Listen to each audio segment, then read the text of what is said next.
Good afternoon, Mr. Jordan and fellow classmates. My name is Abby Oberland, and I will be doing my memoir presentation on The Diary of a Young Girl by Anne Frank. In The Diary of a Young Girl by Anne Frank, Anne is a young 13-year-old Jewish girl during the Nazi takeover of Holland. Her diary explores what's happening in the world in retrospect to World War II between the years of 1942 to 1944. At this time, Anne is between the ages of 13 to 15, and her diary is filled with tremendous accounts of not only what happened during the war, not only what it was like to be Jewish, but one of the best coming of age and identity crisis story you could possibly imagine from a 13-year-old. Her story, although, was cut short. Soon after 2 years of hiding in an office building, which her family and the other family that was living with her called the Secret Knox, she was caught along with her other members in hiding and sent to concentration camps. Now, all of them, including Anne, unfortunately died. Anne was only a mere 15 years old at the time, but her father managed to make it out alive. And when he moved back to Holland, he was able to find Anne's diaries and have them published. Throughout these 2 years,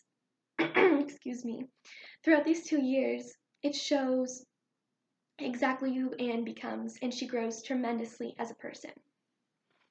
This leads me to my first point, which is definitely one of the hardest things to grasp. Throughout the Diary of a Young Girl, Anne brings up a tremendous amount of internal conflicts. She is faced with the relationship that she has with her mom. She's faced with the relationship she has with the war at the time. But not only that, she's faced internally by the person that she is because she's not able to grow up. So, of course, the external conflict is World War II. It's her being Jewish in a time when Holland is occupied by Nazis. But the internal conflict, which I found a lot more prominent within her diary, is that she doesn't have the opportunity to grow up. She has all these expectations put on her, but once again, she is only 13. She didn't get to have a typical childhood because her last 2 years of being alive, she was either in hiding or in a concentration camp. This is shown by the quote, "Still, I can't refrain from telling you that lately I have begun to feel deserted. I am surrounded by a great void. I never used to feel like this. My fun, my amusements, and my girlfriends completely filled my thoughts. Now I either think about unhappy things or about myself." The way I interpreted this was simply unhappy things correlating to war.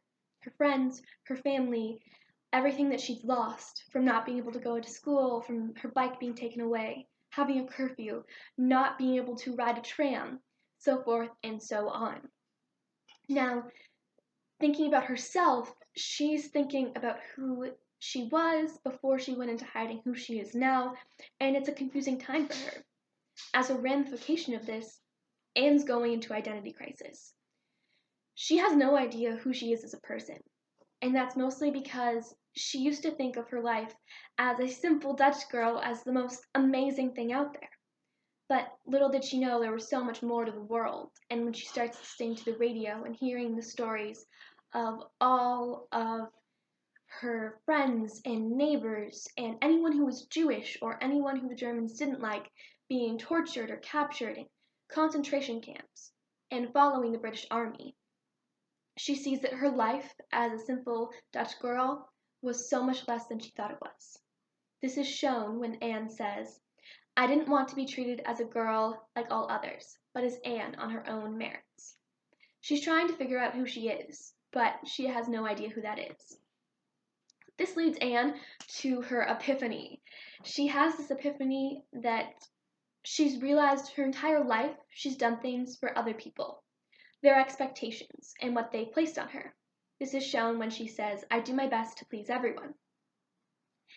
Anne really does try her best to please everyone. She walks in the shadow of her sister Margaret, who in her parents' eyes are perfect. She tries to be everything that her mom wants her to be, but she can never live up to her expectations. And her father has all of these great ideals of who Anne is and will become, but still looks down at her as a child. Anne learns that she doesn't want to follow in other people's expectations anymore. This is shown when she says, "I have acted entirely according to my feelings, but I have acted in a way that was best for my peace of mind." The way I interpreted this was that Anne was constantly trying to make decisions in her life based on how everyone else feels.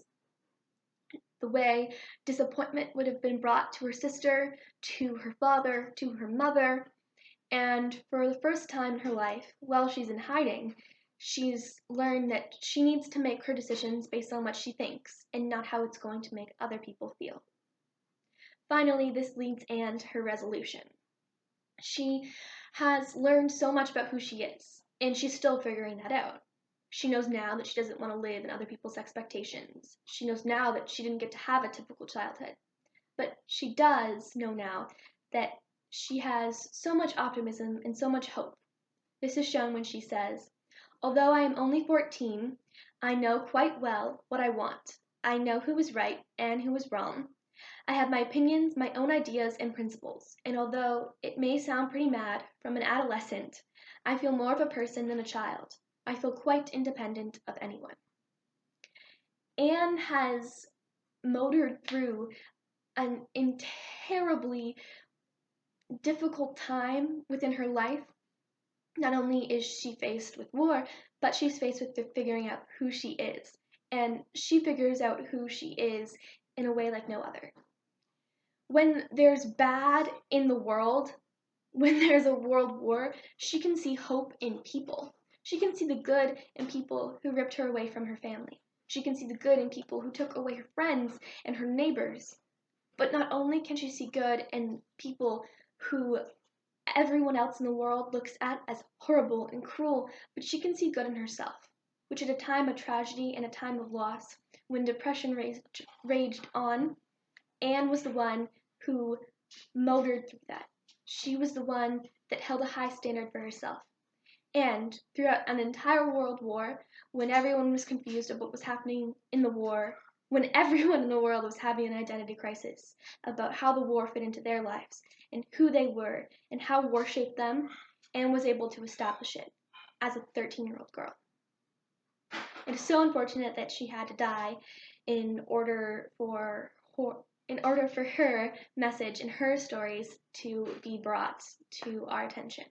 But it's the year 2019, and they are still incredibly relevant to every teenager out there. Thank you so much for listening to my presentation, and I hope that you enjoyed it.